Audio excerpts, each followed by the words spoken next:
you're behind when it comes to technology, you're also behind when it comes to morality. And that is an unfortunate and kind of icky thing to say, but I think it's nonetheless true. I mean, it's, for me, just as obvious as it's that the Taliban are not as great at building iPhones. They're not as great as the West is at producing flourishing societies. People seem to apply different systems of morality to like their own circle, and then as the concentric circles widen, they apply a different lens of morality, like to like a different country or to a different people.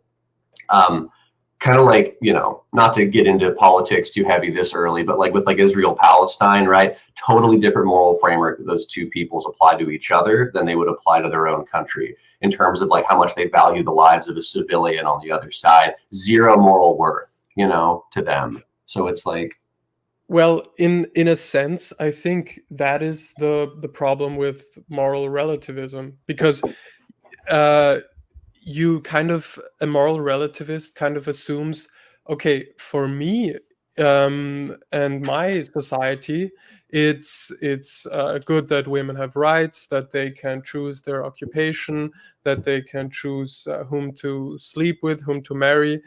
But I'm not so sure about these people in the Middle East. They might actually like being forced into the women of the Middle East might like to be forced to wear a burqa all day and have to stay at home and only leave the house if they have a male guardian above the age of 12.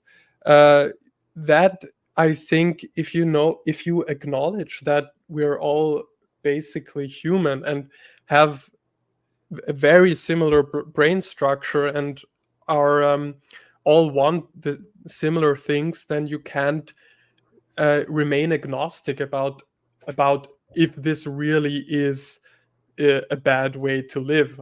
It's at the extremes. Kind of like how the Taliban, for instance, organized their life. It's blatantly obvious that they haven't figured out how to live a good life, how to maximize well-being. I think. right. I mean, would you disagree with that? No, I mean, I would agree, but I would just say that that's all like those are by my preferences and my standards. I would say yes, because again, like I don't see an objective metric there, because it's like it's totally attitude dependent, and me choosing to value like the well-being of all people and trying to apply the universal standard, because you don't have to do that. I want to, I like doing that, but a lot of people don't. And what objective case can I give that is bigger than myself, that can like objectively ground like why they are wrong to do that, other than me saying I think it would make a shitty world to live in and cause a lot of pain and just be a horrible way to live? Like, what other argument could I give them? But I think it's easy to get confused if we just continue to talk about this in the abstract. Let's make it concrete. Okay. Yep, let's Do do you it. really think women in the Middle East or in sub-Saharan Africa like getting a clitorectomy, like getting female genital mutilation? I mean, do you think their brains are structured so differently from a Western woman's brain that that's actually conducive to their well-being? No, I mean, I'm sure that hurts, but the thing is that it's like, I mean, people in all kinds of cultures, they do extremely painful, like mutilating like rituals and things that the people, if that's all they grow up with, I think that the social satisfaction it brings them from feeling connected to their culture and their people in their own minds, I think they rationalize that as outweighing the extreme agony they go through to do certain things. Now, I personally, I would prefer a culture where we don't do that to people, because I think if why though? Because I think that if they were, because it's going through a level of physical agony and mutilation that is completely unnecessary, other than if your culture arbitrarily says you should do this to be part of us. And I think that ideally, I would want a culture that doesn't physically mutilate people, because I think, I mean, ultimately, on top of it being painful, you're losing the ability to experience pleasure later, and that like reduces your capacity for well-being and for pleasure, I would say. But I think you admitted that it is unnecessary suffering. So Yeah, yeah. why should you, can't you admit that people that think that this is necessary suffering are just mistaken about believing this? I mean, on your view, of moral relativism, it's not possible to ever want the wrong things. I mean, it's quite obvious for me that it is possible. When I was young, I liked to eat ice cream, and I was pretty sad and disappointed when my mom told me, "No, you can't have this, can't have more ice cream," because I didn't understand it. I wanted my wishes fulfilled, of course, but had I been a more mature person as a kid, I would have realized that my mom was right, in fact, and that it's better to, not eat nothing but ice cream all day, because it's ultimately bad, yeah, for my health and bad for my well-being long term. So it moral objectivism is basically the same thing as just acknowledging that it's possible to be wrong about what you want.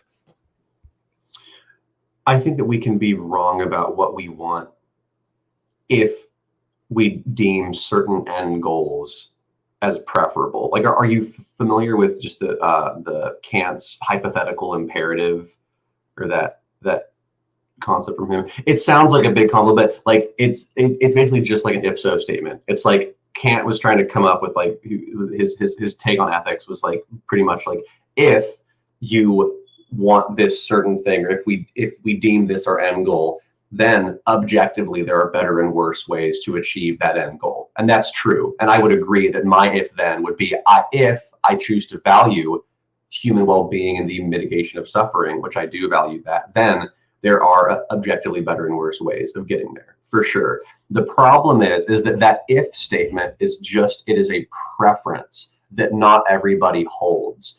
Now, most people hold that statement about themselves, but some people don't care about the well-being of like other people, and trying to give them an objective argument to, or like trying to say, well, hey, you shouldn't do this because you ought to value the well-being of other people and not just yourself, you evil son of a bitch.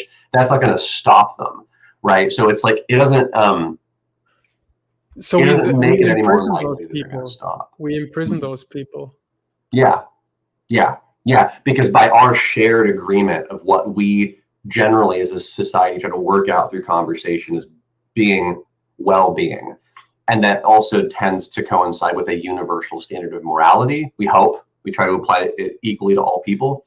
Given that axiom and that framework, there are better and worse ways to achieve that. But I'm saying that if statement is just a preference, and that's kind of my problem. Is like I'm willing But I to think we agree. already established the truth of the if statement, that even religious people or people that live in the rainforest, I don't know, and are completely deprived of modern science and all of the other philosophy and interesting things that we now know, um, they are just mistaken to think that morality is something other than well-being. I think we already established that, and what we should now do, I think, is first of all acknowledge that there are right and wrong answers, and second of all, to try to convince people that are, that have a totally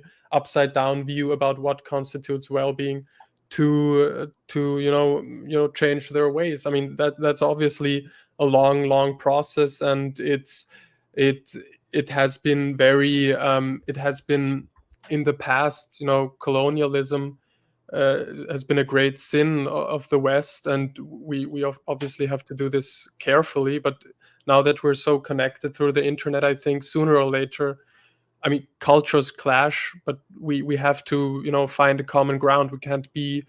We can't have totally opposing views of morality, I think. So long term, number one, we have to acknowledge that there are moral truths, and number two, we have to convince people that are just utterly mistaken. And the other thing I'm going to add here is the reason why moral relativism is so attractive to a lot of people in the West, and especially liberals and secular people, is because of that reason, because of the history of colonialism. And we kind of feel icky about telling other cultures, it's not only that you have you know you're behind when it comes to technology, you're also behind when it comes to morality. And that is an unfortunate and kind of icky thing to say, but I think it's nonetheless true. I mean, it's, for me, just as obvious as it's that the Taliban are not as great at building iPhones. They're not as great as the West is at producing flourishing societies. Right. Yeah, I mean, I guess I wouldn't accept, kind of going back to what you said a few minutes ago. Um, I I would not accept that premise, that if statement of preferring well-being in the way that we define it is objective. I don't.